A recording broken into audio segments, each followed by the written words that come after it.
나는 대한민국 예비역병장이다. 안녕하십니까? 1980년대 50 시절 군대 이야기를 나누는 예비역병장입니다. 오늘도 저의 옛날 군대 이야기와 함께 추억여행 떠나시죠. 나의 상병 시절 38번째 이야기. 팀 스피리트 82 훈련 33. 마지막 고난의 행로 복귀 두 번째. 1982년 4월 2일 금요일. 팀 스피리트 82 훈련은 이날 12시를 기해 종료되었지만 그러나 우리에게는 강원도 양구까지의 복귀 행로가 오롯이 남아있었습니다.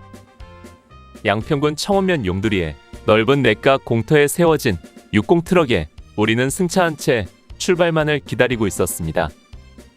촉촉히 내리는 봄비 속에 호로를 치지 않은 차량에 우리는 판초 오일을 뒤집어 쓴 채 말없이 앉아 있었습니다. 출발 예정 시간은 21시였습니다. 우리가 18시 30분에 승차했으니까 차량을 탑승하고도 2시간 30분이나 시간이 남아 있었습니다. 모두들 그랬겠지만 특히나 내게는 고통의 시간이었습니다. 복통과 두통은 계속되었고 비에 젖은 몸은 가만히 있어도 덜덜 떨려왔습니다. 호로를 씌우지 않은 차량에 대해 모두들 불평불만과 욕들을 했지만 그 누구도 이 상황을 바꿀 수는 없었습니다. 우리들은 가끔 차에서 내려 PT 체조 등으로 몸을 움직여 추위를 몰아내고 다시 탑승하기를 몇 차례 했습니다. 그러나 그것도 나중에는 귀찮고 소용없는 일이었습니다. 괜히 자리에서 일어났다 다시 앉으면 차가운 나무 의자의 냉기가 등골을 타고 올라와서 더 춥기만 했습니다. 비로소 차가 움직이기 시작했습니다. 예정 시간보다 30분 빠른 20시 30분이었습니다. 그런데 도로에 차량이 워낙이 많이 막혀서 진행 속도가 너무 느렸습니다. 두어 바퀴 굴러가다가 멈추기를 반복하여 500여 미터 전진하는데 2시간이 걸렸습니다. 나는 복통과 두통 속에서 정신을 잃은 듯 아득하게 잠깐 잠들었다 깨어보면 그 자리가 그 자리였습니다. 그래도 우선 차가 움직이니 자대에 한 발자국이라도 가까워진다는 생각에 조금 살 것 같았습니다. 우리들은 최대한 옆 전우들과 밀착하여 앉아 서로의 체온으로 추위를 이기려고 했습니다. 그리고 판초오이로 머리를 덮고 눈만 내놓은 채 철모의 턱끈을 단단히 걸어조여서 졸다가 철모가 분실되지 않도록 했습니다. 내 몸 상태가 좋지 않다 보니 분대장 장하사와 사수인 최상병이 내 상태를 살피며 걱정을 많이 했습니다. 그러나 이 와중에 그들로서도 어찌할 방법이 없었습니다. 그냥 오롯이 내 몸과 내 정신력으로 때우며 버티는 수밖에 없었지요. 차량은 거북이 걸음으로 천천히 움직였습니다. 도대체 이 정체가 언제 풀릴지 아득하기만 했습니다. 차라도 빨리 달리면 조금이나마 자대에 빨리 도착할 텐데 내 마음대로 되는 일은 아무것도 없었습니다. 도로는 양방향으로 모두 막혀서 움츠고 뛸 수도 없는 상황이었습니다. 밤 11시가 넘어서야 겨우 양평에서 홍천으로 넘어가는 고개를 넘었습니다.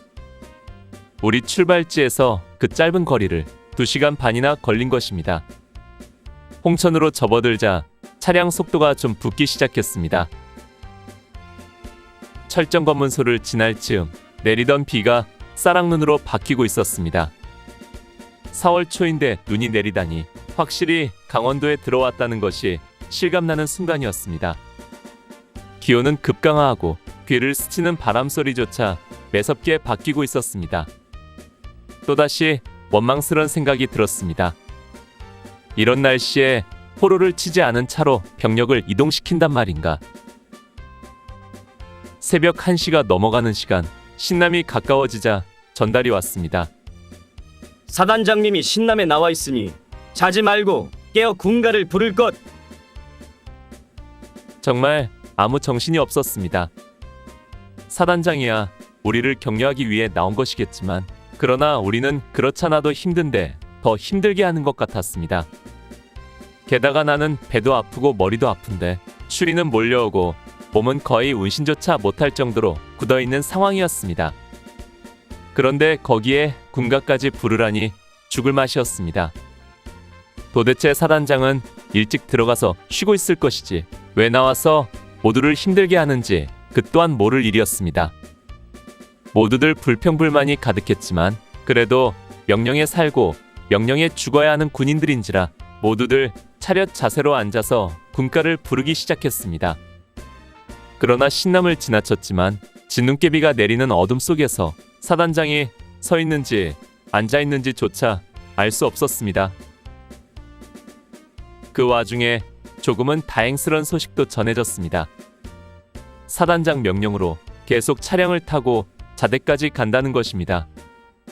처음에는 그게 무슨 뜻인지 이해가 가지 않았습니다. 우리는 당연히 차량으로 자대 복귀하리라 생각하고 있었기 때문입니다. 그런데 분대장 이야기를 들어보니 그것이 아니었습니다. 본래 계획은 신남부터는 행군으로 자대 복귀하기로 되어 있었답니다. 정말 노도부대다운 계획이었습니다. 훈련에 지친 병사들을 6시간 정도 행군을 시켜서 자대로 복귀토록 계획을 세웠다는 것은 생각만 해도 아찔한 일이었습니다. 아무튼 그 계획을 사단장 명령으로 자대까지 차량 탑승하여 복귀한다니 우리로서는 참으로 다행한 일이었습니다. 또 하나 사단장의 하해와 같은 배려가 있었는데 신남에서 양구 방면으로 올라가는 고개가 병력이 차량을 타고 넘어갈 수 없는 병력 하차 구역인데 그것도 그냥 차량 탑승한 채로 올라간다는 것이었습니다. 신남고개는 경사가 심하기 때문에 병력이 승차하고 넘을 수 없는 위험한 곳이라 원칙대로 하면 신남에서 내려 행군으로 올라간 다음 다시 승차해서 가야 하는데 그것도 사단장의 넓은 아량으로 그냥 차 타고 넘어가게 해준다는 것입니다. 어쨌든 우리에게는 기쁜 소식이었습니다. 걸어가라고 하면 어쩔 수 없이 내려서 행군해야 하는데 그나마 다행한 일이었던 것입니다. 느릿느릿 신남고개를 오르는 군용 트럭에 실려 나는 얼핏 잠이 들었습니다. 온몸이 불덩이처럼 열이 오르고 정신까지 혼미해지는 것을 느끼면서 잠이 든 것인지 아님 정신을 잃은 것인지 모를 정도였습니다. 그러다가 얼핏 정신을 차려보니 양구터널로 오르는 길을 가고 있었습니다. 어둠 속에서도 눈에 익은 풍경들을 보노라니 이제 다 왔다는 생각에 저욱이 안심이 되었습니다. 시간은 4월 3일 05시가 넘어가고 있었습니다.